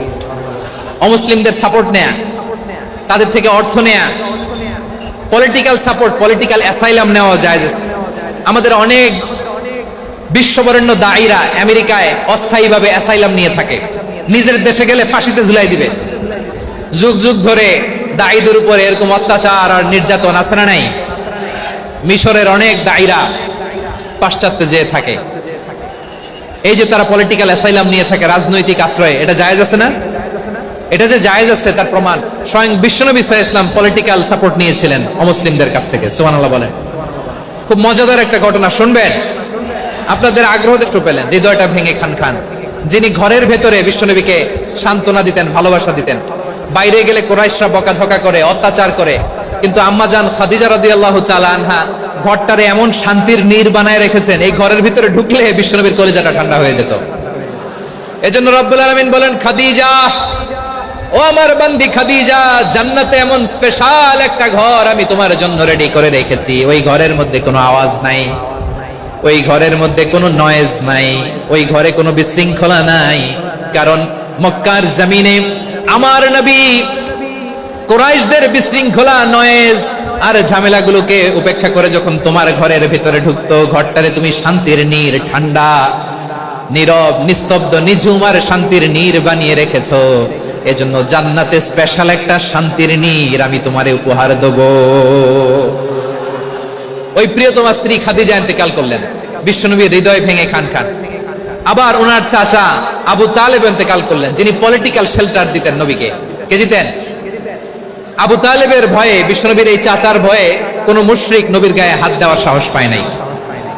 এখন স্ত্রীও নাই, চাচাও নাই, নবীকে আশ্রয় দেওয়ার কেউ নাই। নবীর চারদিকে অন্ধকার, নবী এখন কই যাবেন? আমার পেয়ারা নবী নতুন স্টেশন খুঁজতেছেন, নতুন দাওয়াতি প্ল্যাটফর্ম খুঁজতেছেন। তিনি যায়েদ বিন হারেসা রাদিয়াল্লাহু তাআলা আনহুকে নিয়ে মক্কার পাশের একটা নেইবরিং সিটি তায়েফে চলে গেলেন। কোথায় চলে গেলেন? লালমনিরহাটের ভাইয়ের আওয়াজ করে বলেন, কোথায় গেলেন? তায়েফে চলে গেলেন দিনের দাওয়াত দেওয়ার জন্য। কি দেওয়ার জন্য? নাকি জমি কিনতে গেছিলেন? জমি কিনতে, দুনিয়ার যশ খ্যাতির জন্য, নিজের কোনো লাভের জন্য? তায়েফবাসীদেরকে জাহান্নামের আগুন থেকে বাঁচানোর জন্য। আওয়াজ করে বলতে হবে, ঠিক কিনা? বিশ্বনবী বিশাল মরুপথ, পাহাড়ি পথ পাড়ি দিয়ে তায়েফের মরুজমিনে গেলেন কোরআনের দাওয়াত নিয়ে, ইমানের দাওয়াত নিয়ে। কিন্তু তায়েফের লোকেরা বিশ্বনবীর দাওয়াতকে শুধু প্রত্যাখ্যান করেই থামে নাই, তারা বিশ্বনবীর সাথে অত্যন্ত খারাপ আচরণ করেছে। বিশ্বনবীকে শারীরিকভাবে হেনস্থা করেছে, আমার নবীকে শারীরিকভাবে অত্যাচার করেছে, আমার পেয়ারা নবীর গায়ে পাথর মেরেছে, বিশ্বনবীর গা বেয়ে ঝরঝর করে রক্ত ঝরেছে, নবী জামিনের মধ্যে লুটিয়ে পড়েছেন, আবার মেরেছে, আবার নবী হাঁটতে শুরু করলেন, পেছন থেকে আবার মেরেছে, আবার নবী রক্তাক্ত হয়ে জামিনের মধ্যে লুটিয়ে পড়লেন, আবার মেরেছে। বিশ্বনবীর মতো এত সুশ্রী মানব, বিশ্বনবীর মতো এত শুভ্র মানব, বিশ্বনবীর মতো এমন চমৎকার দেহাবয়ব দিয়ে রব্বুল আলামিন কাউকে বানান নাই। এরকম চমৎকার মানুষটাকে তারা তায়েফের ওই জমিনে রক্তাক্ত করেছে। বিশ্বনবী দুনিয়ার কোনো স্বার্থের জন্য সেখানে যান নাই, নিজের কোনো লাভের জন্য, প্রাপ্তির জন্য যান নাই, তায়েফবাসীদের জাহান্নামের আগুন থেকে বাঁচাতে গিয়েছেন। ঠিক কিনা বলেন? খেয়ে না খেয়ে দিনী প্রচারের কাজে নিজেকে দিয়েছ বিলিয়ে, তায়েফের কাফিরেরা চিনল না সে আলো, দুষ্ট ছেলেদের পিছু দিল লেলিয়ে। পাথরের আঘাতে ক্ষত বিক্ষত হয়ে সারা শরীর থেকে রক্ত ঝরে। হে রাসূল তোমাকে ভুলি আমি কেমন করে, হে রাসূল তোমাকে ভুলি আমি কেমন করে। পারেন না আপনারা? ধরুন আমার সাথে। হাজার ব্যথা বেদনার পরে ফিরে আসনি তুমি আপন ঘরে, দিনের আলো তুমি ছড়িয়ে দিতে চলে গেলে মদিনায় মক্কা ছেড়ে। হে রাসূল তোমাকে ভুলি আমি কেমন করে, হে রাসূল তোমাকে ভুলি আমি কেমন করে। ঠিক কিনা বলে? প্রিয় ভাইরা, তায়েফের ছেলেরা নবীকে রক্তাক্ত করলো। আমার নবী কই যাবে? কই যাবে? মক্কায় জায়গা নাই, তায়েফে জায়গা নাই। তায়েফ থেকে ভারাক্রান্ত মন নিয়ে আমার নবী মক্কায় ফিরে আসলেন। বিশ্ব নবী মক্কায় ঢুকতে পারেন না। মক্কার মরুভূমির দিকে তাকিয়ে, উপত্যকার দিকে তাকিয়ে বিশ্বনবী ধা ধা করে কাঁদেন, ঝরঝর করে নবীর চেহারা মোবারক থেকে চোখের পানিগুলো বেয়ে বেয়ে পড়ে। আমার জন্মস্থান, আমার শৈশব, কৈশোর, যৌবন কেটেছে এই মক্কায়, আমার এলাকায় আমি ঢুকতে পারি না। বিশ্বনবী মক্কার অনতি দূরে দাঁড়িয়ে জায়েদকে পাঠালেন, জায়েদ যাও দেখো কেউ আমাকে সাপোর্ট করার মতো আছে কিনা, যাও অমুকের কাছে যাও। জায়েদ গেলেন, তারাও প্রত্যাখ্যান করে ফিরিয়ে দেয়। বিশ্বনবী বললেন যাও অমুক লোকের কাছে যাও, তিনিও প্রত্যাখ্যান করে ফিরিয়ে দিলেন। কেউ বিশ্বনবীকে আশ্রয় দিতে রাজি হয় না। নিজ জন্মভূমিতে বিতাড়িত বিশ্বনবী, সর্বশেষ বিশ্বনবী বললেন যাও মুতঈম ইবনে আদির ঘরে যাও। মুতঈম ইবনে আদি মুশরিক, তার কাছে যাও। গেলেন, মুতঈম ইবনে আদি রাজি হয়ে গেল। সুবহানাল্লাহ বলেন। দেখেন, অনেক বিপদের সময়ও আমি নিজে সাক্ষী, সামাজিকভাবে রাজনৈতিকভাবে কত ঝঞ্ঝা, কত ষড়যন্ত্র, কত কনস্পাইরেসি পাড়ি দিয়ে আমাদেরকে সামনে এগিয়ে যেতে হয়। এই শত্রুদের ভেতরেও একজনকে দাঁড় করিয়ে দেয় যে আল্লাহর কোরআনের জন্য রেডি হয়ে যায়। করেন সুবহানাল্লাহ। মুতঈম ইবনে আদি, আল্লাহ তার মনকে নরম করে দিলেন। মুতঈম বলে, মুহাম্মদ আমি তোমাকে আশ্রয় দিব। তার দুই ছেলেকে পাঠালেন, যাও খোলা তলোয়ার নিয়ে, স্কট দিয়ে, গার্ড অফ অনার দিয়ে মোহাম্মদকে মক্কায় ঢুকাও, আর বলো আমি আমান দেব। আমান কি দিব? আমান মানে সিকিউরিটি, নিরাপত্তা। সিকিউরিটি ছাড়া, আমান দেওয়া ছাড়া কেউ থাকতে পারতো না মক্কায়। দুই ছেলে বিষ্ণু ইসা ইসলামকে নিয়ে আসলো। নবী কাবার চারদিকে তাওয়াফ করলেন, নামাজ পড়লেন। আবু জাহেল, উতবা, শাইবা, ওয়ালিদ ইবনে মুগীরা সবাই দেখে, কেউ কিছু করতে পারে না। কারণ মুতঈম ইবনে আদি ঘোষণা দিয়েছেন, আমি মুহাম্মদকে আমান দিয়েছি, মুহাম্মদের গায়ে যেন কেউ স্পর্শ না করে। আওয়াজ করে পড়েন সুবহানাল্লাহ। নবীর এই বিপদ কালে মুহূর্তে মুতঈমের হৃদয়টারে নরম করে দিল কে? আচ্ছা, লালমনির হাটের ভাইরা বলেন, এই মুতঈম কি মুসলিম ছিল না মুশরিক? সবাই বলতে হবে, মুসলিম না মুশরিক? তাহলে মুশরিকের কাছ থেকে নবী পলিটিক্যাল অ্যাসাইলাম, আধুনিক রাষ্ট্রবিজ্ঞানের ভাষায় পলিটিক্যাল অ্যাসাইলাম, যেটাকে বলে রাজনৈতিক আশ্রয়, উনার আমান বা নিরাপত্তার এই ঘোষণায় তিনি মক্কায় ঢুকলেন। যতদিন নিরাপত্তা ছিল ছিলেন। মুতঈম যখন মারা গেল, বিষ্ণু ইসা ইসলাম হিজরত করে মদিনায় চলে গেলেন। সুবহানাল্লাহ। কিন্তু মুতঈম যে বিশ্বনবীর উপকার করছে, এটা বিশ্বনবী ভুলে নাই। আমাদের অনেকে আছে, উপকার করার পরে আর খেয়াল থাকে না, খাওয়ার পরে গলা দিয়ে নামলে আর খেয়াল থাকে না। এরকম আছে না নাই? আমার নবী ভুলে নাই। বদরের প্রান্তরে 70 জন কাফেরকে যখন বন্দী করে বিশ্বনবীর সামনে হাঁটু গেড়ে দাঁড় করানো হলো, বসানো হলো, 70 জন কাফের। কয়জন? বিশ্বনবী তাদের দিকে তাকিয়ে বললেন, সহিহ বুখারীর বর্ণনা, লাউ কানাল মুতঈম ইবনে আদি হাইয়ান সুম্মা কাল্লামানি হাউলাইন নাতনা লা তারাকতুহুম লাহু। বদরের প্রান্তরে 70 জন বন্দী কাফিরের দিকে তাকিয়ে আমার নবী বললেন, আজকে মুতঈম ইবনে আদি যদি বেঁচে থাকতো, আর তোমাদের 70 জনের ব্যাপারে যদি মুতঈম এক বাক্যে একটা সুপারিশ করত, তার সম্মানে আজকে তোদের সবাই আমি মাফ করে দিতাম। সুবহানাল্লাহ নাই? ওই যে চিল্লাচিল্লি যে কথা বুঝে নাই, কোন জিনিস মিস করছে ওরা নিজেরাও বুঝে নাই। বিশ্বনবী মুতঈমের এই সাহায্যের কথা বলে নাই। 70 জন মুশরিক হাঁটু গেড়ে বসা, নবী চাইলে এখনই এক্সিকিউশন অর্ডার দিতে পারে। তিনি বললেন, আজকে যদি মুতঈম বেঁচে থাকতো, আর মুতঈম যদি তোদের জন্য সুপারিশ করতো, এই আবর্জনাগুলোর ব্যাপারে সুপারিশ করতো, আমি মুহূর্তেই তোদেরকে এমনি মাফ করে দিতাম। এবার বলেন, ইসলাম কি ন্যারো মাইন্ডেড না ব্রড মাইন্ডেড? শুধু তাই নয়, যাকে যে সম্মান দেয়ার আমার নবী দিতেন, হোক আস্তিক হোক নাস্তিক, হোক মুসলিম হোক অমুসলিম। বিষ্ণু ইসা ইসলাম যখন রোমান সম্রাটের কাছে চিঠি লিখেছেন, আমার প্রিয় লালমনির হাটের ভাইরা, অল্প কয়েক মিনিট কয়েকটা জরুরি কথা বলবো। এদিকে তাকান, এদিকে তাকান। রোমান সম্রাটের কাছে বিশ্বনবী যখন চিঠি লিখলেন, মিন মুহাম্মদ রাসূলুল্লাহ ইলা হিরাকলা আযীমের রোম। মুহাম্মদের পক্ষ থেকে হিরাক্লিয়াসের কাছে, যিনি হচ্ছেন আযীমের রোম। এটা নবী নিজ থেকে বানায় লিখছেন, অতিরিক্ত সম্মান দিয়ে। কোন রাষ্ট্রপ্রধান যখন আসে, তাদেরকে আমরা কি বলি জানেন? তার নামের শেষে HE এটা লিখতে হয়। H.E. মানে হিজ এক্সেলেন্সি। কি লেখে? হিজ এক্সেলেন্সি, অথবা ইউর হাইনেস, ইউর ম্যাজেস্টি। দেখেন, বিশ্বনবী সাল্লাল্লাহু আলাইহি ওয়াসাল্লাম সব নবীদেরও নবী। তিনি একজন মুশরিক খ্রিস্টান সম্রাট রোমান সম্রাটের কাছে চিঠি লিখতে যায়, লিখতেছে, ইলা হিরাকলা আযীমের রোম।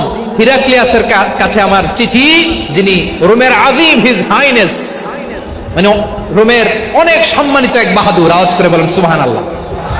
তার মানে যাকে যে সম্মান দেয়ার, এটা বিশ্বনবী দিতেন। এমনকি যে ইহুদিরা ভালো ছিল, এই ইহুদিদেরও প্রশংসা করেছেন বিশ্বনবী মুহাম্মদুর রাসূলুল্লাহ সাল্লাল্লাহু আলাইহি ওয়াসাল্লাম। এক ইহুদির প্রশংসা করেছেন বিশ্বনবী। ইহুদির কার? আমি তো আমার ভাইয়ের প্রশংসা করি না, আমি তো এক আলেম আরেক আলেমরে স্পেস দেই না, আমি তো এক দায়ী আরেক দায়ীর সাথে বসতে চাই না। আমার নবী ইহুদির প্রশংসা করে। কার প্রশংসা? ওই ইহুদির নাম ছিল মুখাইরিক। সিরাত গ্রন্থ ঘাটলে পাবেন। তিনি বলেছেন, মুখাইরিক খাইরু ইয়াহুদ, Mukhayriq is the best of the Jews. জুইশদের মধ্যে সে সবচেয়ে ভালো। কেন প্রশংসা করলেন তার? এর কারণ মদিনা চার্টারে কথা ছিল, সব ধর্মের মুসলিম, মুশরিক, ইহুদিরা মিলে মদিনাকে রক্ষা করবে। কিন্তু তৃতীয় হিজরিতে যখন উহুদের যুদ্ধ শুরু হলো, সবার কথা ছিল যেই আক্রমণ করে আমরা মদিনাকে বাঁচাবো। কোন শহরকে বাঁচাবো? মদিনাকে। কিন্তু কুরাইশরা যখন অ্যাটাক করলো, ইহুদিরা আর আসে না, ইহুদিরা আর বেরোয় না। বিষ্ণু বললেন, ওহে ইহুদিরা, তোমরা না চুক্তি করলে আমার সাথে যে মদিনা বাঁচাতে সবাই ঝাঁপিয়ে পড়বো, আসো। একটা ইহুদিও বেরোয় না, কেউ আসে না সেদিন, একজন ছাড়া। তার নাম মুখাইরেক। তার নাম কি? মুখাইরেক বাহাদুরের মতো ঘোড়সাওয়ার হয়ে বেরিয়ে গেলেন এবং বললেন, গোটা ইহুদি সাম্রাজ্যের একজনও যদি না আসে, আমি মুখাইরেককে কেউ ঘরে আটকে রাখতে পারবে না। বেরিয়ে আসলেন, এসে বললেন, আমি মুহাম্মদের পক্ষে যুদ্ধ করব। আমি মারা গেলে আমার সম্পদ আমার উত্তরাধিকারীরা পাবে না, আমার সম্পদ তোমরা মুহাম্মদকে দিয়ে দিবা। সুবহানাল্লাহ বলেন। উহুদের ময়দানে 70 জন মুসলমান শহীদ হলো। এই ইহুদি সেও মুসলমানের পক্ষে যুদ্ধ করে নিহত হলো। সুবহানাল্লাহ বলেন। মুসলিমদের লাশ যখন নিয়ে আসা হলো, এই মুখাইরিকের লাশও নিয়ে আসা হলো। মুসলিমদের লাশের পাশে মুখাইরিকের লাশ দেখে বিশ্বনবী মুখাইরিকের প্রতি অনেক খুশি হলেন। আর বিশ্বনবী খুশি হয়ে বললেন, মুখাইরিক খায়রু ইয়াহুদ, মুখাইরিক যদিও তুমি ইহুদি, তারপরে তুমি সব ইহুদিদের মধ্যে সেরা ইহুদি। পড়েন সুবহানাল্লাহ। আমার নবী ইহুদিকেও সম্মান দিতে কার্পণ্য করে নাই। আওয়াজ করে বলেন আল্লাহু আকবার। প্রিয় ভাইরা, এবার সর্বশেষ আওয়াজ করে বলেন, ইসলাম কি ন্যারো মাইন্ডেড নাকি ব্রড মাইন্ডেড? সবাই বলেন, ন্যারো মাইন্ডেড না ব্রড মাইন্ডেড? এজন্য অমুসলিম হইলেই তারা আমাদের শত্রু নয়। শত্রু কারা? এই লালমনিরহাটের ভাইয়েরা শোনেন, শত্রু কারা? যে সমস্ত অমুসলিম আমাদেরকে নিশ্চিহ্ন করে দিতে চায়, যে সমস্ত অমুসলিম আমাদের ভূখণ্ড থেকে আমাদেরকে তাড়িয়ে দিতে চায়, যে সমস্ত অমুসলিম আমার ধর্ম নিয়ে তুচ্ছতাচ্ছিল্য করে চিল্লায় বলেন ঠিক কিনা, তারা আমাদের শত্রু। সাধারণ অমুসলিমরা আমার শত্রু নয়। এই যে হিন্দুরা থাকে, এরা আমার ভাই, বৌদ্ধরা আমার ভাই, খ্রিস্টানরা আমার ভাই, ইহুদিরা আমার ভাই। তারা দিনই ভাই নয়, তারা মায়ের পেটের ভাই নয়, তারা মানবিক দিক থেকে ভাই। ও মানুষ, আমিও মানুষ। ইসলাম মানুষকে সম্মান করে, চিল্লায় বলো ঠিক কিনা।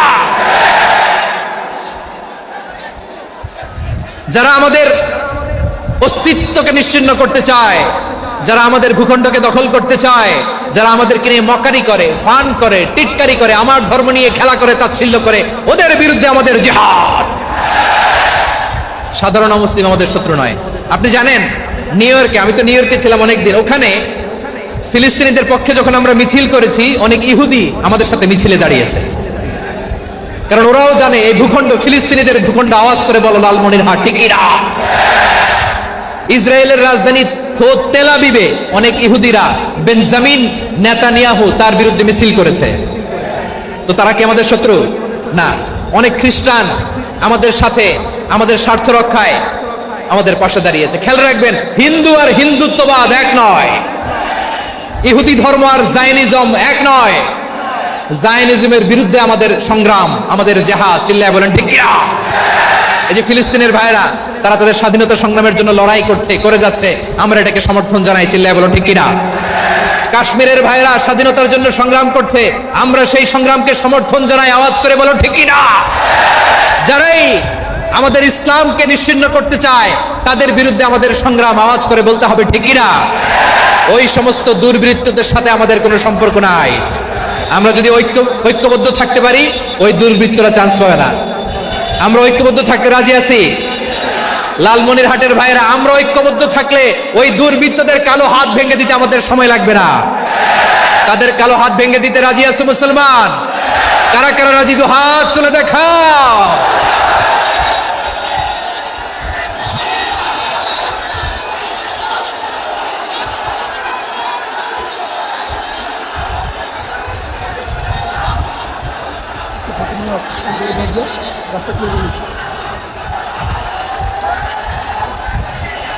আমার প্রাণপ্রিয় লালমনিরহাটের ভাইরা, শত্রু কাফের আর অশত্রু কাফেরের মধ্যে পার্থক্য আছে না নাই? আবু তালেবও মুশরিক, আবু জাহেলও মুশরিক, কিন্তু দুই মুশরিকের পার্থক্য আছে না নাই? আবু তালেব নবীর চাচা, মুশরিক, মারা গিয়েছে মুশরিক অবস্থায়, কিন্তু আজীবন আমার নবীকে আগলে রেখেছে, আমার নবীকে সাপোর্ট করেছে, ভালোবেসেছে। আবু জাহেলও মুশরিক, মারা গিয়েছে মুশরিক হিসেবে, আজীবন আমার নবীর বিরুদ্ধাচারণ করেছে। আবু জাহেলের শক্তি, সামর্থ্য, স্ট্র্যাটেজি, প্ল্যান সব আমার নবীর বিরুদ্ধে ছিল। এই আবু জাহেলের কারণে একটা দিন শান্তিতে আমার নবী মক্কায় ঘুমাতে পারে নাই। চিল্লায় বলেন ঠিক কিনা? এজন্য রব্বুল আলামিন বলেন, লা ইয়ানহাকুমুল্লাহু আনিল্লাযীনা লাম ইউকাতিলুকুম ফিদ-দীনি ওয়া লাম ইখরিজুকুম মিন দিয়ারিকুম আন তাবাররুহুম ওয়া তুকসিতু ইলাইহিম ইন্নাল্লাহা ইউহিব্বুল মুকসিতিন।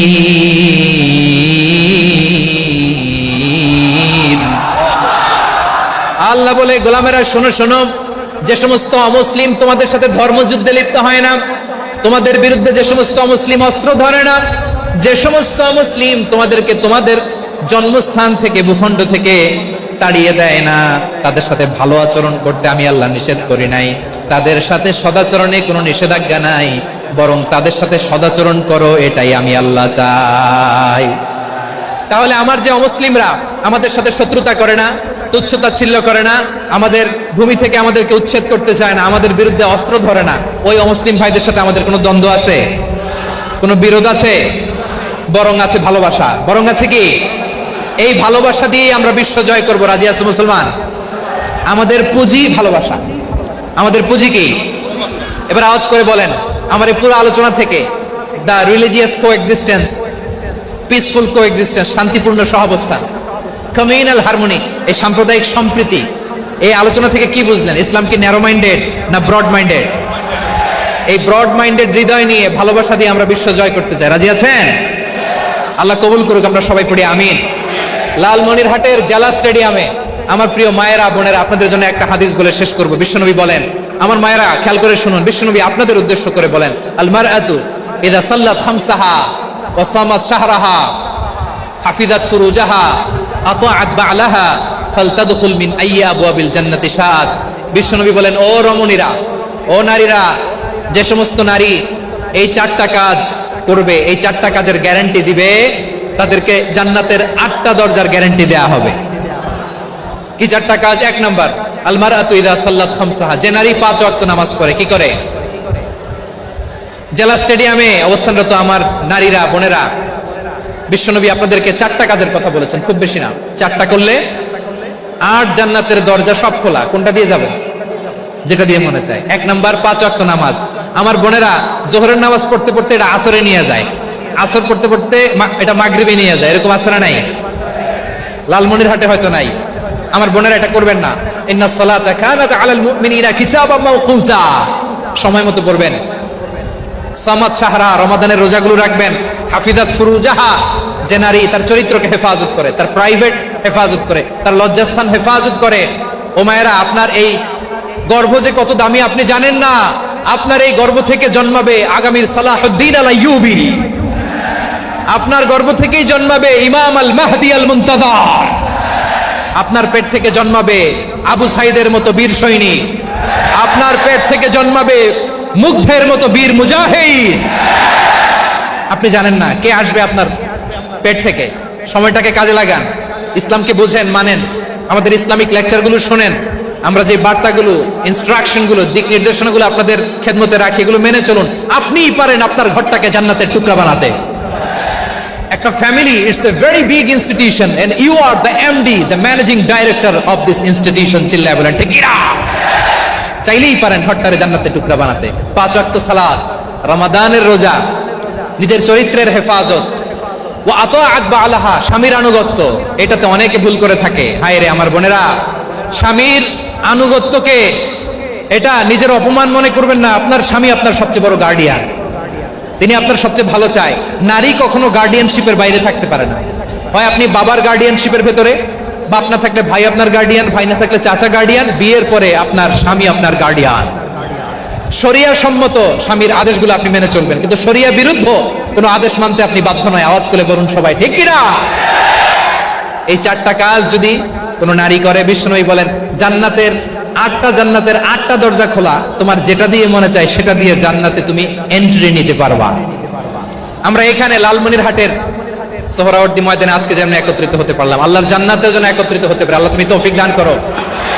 আল্লাহ আমার এই কলিজার টুকরা যুবক ভাইদেরকে তুমি উমরে ফারুকের মতো কবুল করো, জেলা স্টেডিয়ামে অবস্থানরত আমার মা বোনদেরকে তুমি ফাতেমার মতো, খাদিজার মতো কবুল করো। আমাদের কলিজার টুকরা সন্তানদেরকে তুমি সালাউদ্দিন আল আইয়ুবীর মতো কবুল করো। এই যে ইসলামিক সোসাইটি লালমনিরহাটকে আল্লাহ তুমি কবুল করো। আল্লাহ যে কথাগুলো বললাম এগুলো প্রথমে আমাকে, আমার সব ভাইদেরকে আমল